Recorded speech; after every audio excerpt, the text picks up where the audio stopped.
Next up, we have Kristine Caine from Lived Experience Australia, who is sharing Sharon Lawn's presentation on Equally Well with a Family Affair. Kristine, are you here? Great. Welcome.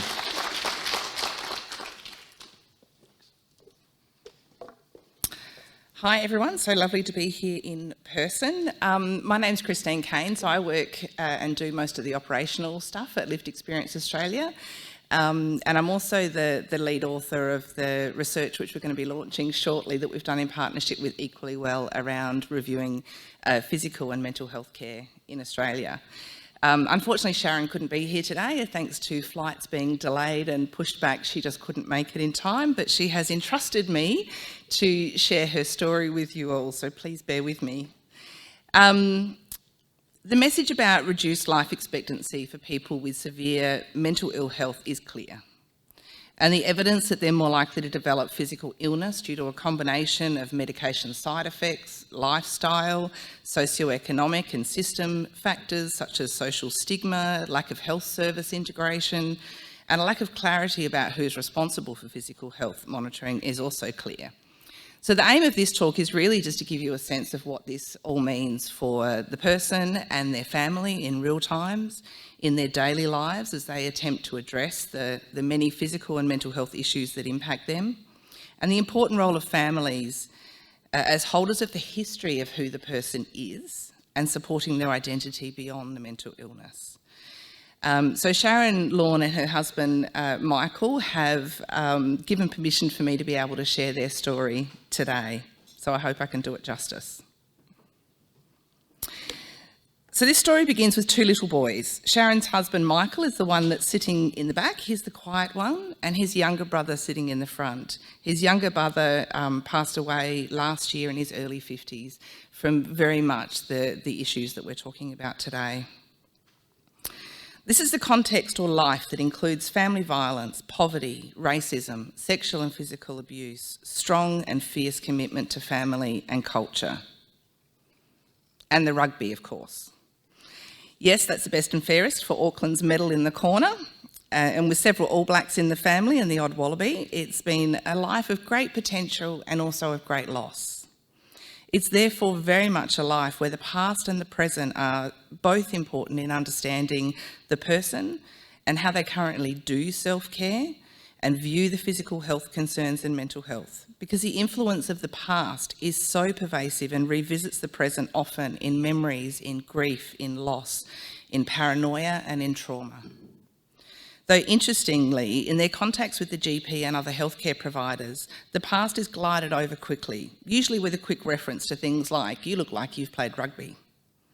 That box remains shut down, so all the opportunities for health professionals to really understand issues of self-sabotage, low self-worth, grief and trauma can undermine health, and then how to support and motivate him to look after his physical health are overlooked. It's also a life where families see the daily insidious damage and often feel completely alone, overwhelmed, worn down and powerless to do anything, struggling just to keep going for the person and to find some quality.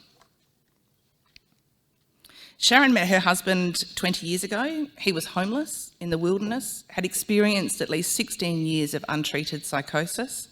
He was in his early 30s and he didn't expect to live past his 40th birthday. And he was thinner. So a lot's happened in the last 20 years, walking alongside each other with children, some employment, some family photos, and many movies.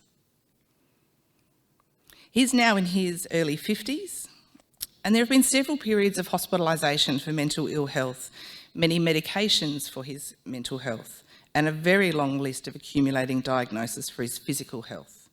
Since gaining 30 kilos during and after his first month following his first admission into the psychiatric hospital almost 20 years ago, keeping on top of lifestyle issues, there's been a constant challenge with periods of energy, motivation and success, but with gains often short-lived and all in the context of daily living with mental ill health and the consequences of many physical health conditions.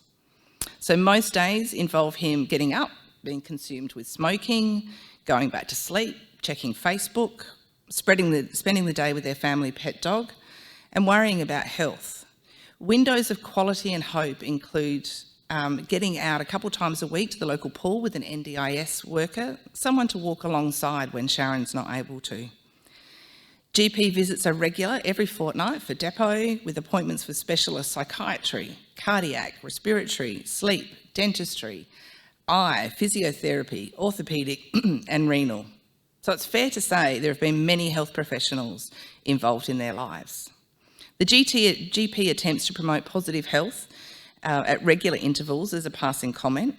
And then there's the mental health care plan, which is essentially a long list of current and impending risks to flag for monitoring. It's stored in a computer, though with very little concerted focus on proactive day-to-day implementation. That's left to Sharon's husband and to her.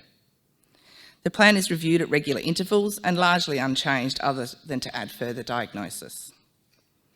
Sharon asked her husband what he would want us to say to you today, and this is what he said. The message of be hopeful and take an interest in more than just compliance with medications and seeing everything through a diagnostic lens.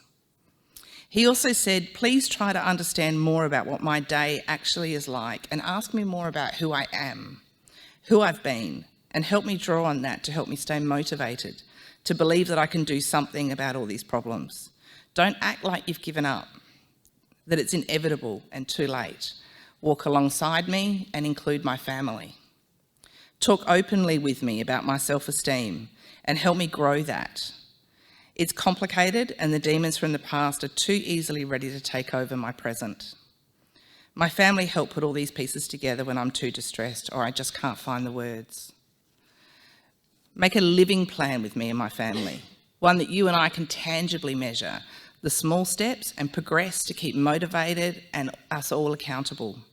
Use scales regularly and other tools so I can see how I'm going with my weight, my breathing, and tell me the outcomes regularly. Help me feel that I'm taking some control and that it's worth it to keep trying. Work with me and my family. Don't keep them sitting in the waiting room or in the car. Help them remain hopeful, patient, persistent, and determined to encourage me with the many small and consistent steps that I need to take every day to cut down the smokes, to get myself moving, etc. Understand more about how hard, tiring, and anxiety-provoking it is to plan ahead, to see beyond that day or that week, especially when doing so may actually consume me with worry and a sense of not having control or just too hard to think beyond this day. So Sharon also wanted me to share with you too that just the process of preparing this talk and talking with Michael has given him a new sense of energy to do more about his physical health. And in the past month alone, he's lost 15 kilos. What Sharon would also like to add is for you to recognise that people's physical and mental ill health do not occur in a vacuum. It's relational. Families are there seeing the impacts and feeling the consequences every day, living the experience with the person and often picking up the pieces. After all, it's their life too because it's shared with the person. Thank you very much for allowing me to share Sharon and Michael's story with you. I think we're about to launch our research next as well, so thank you.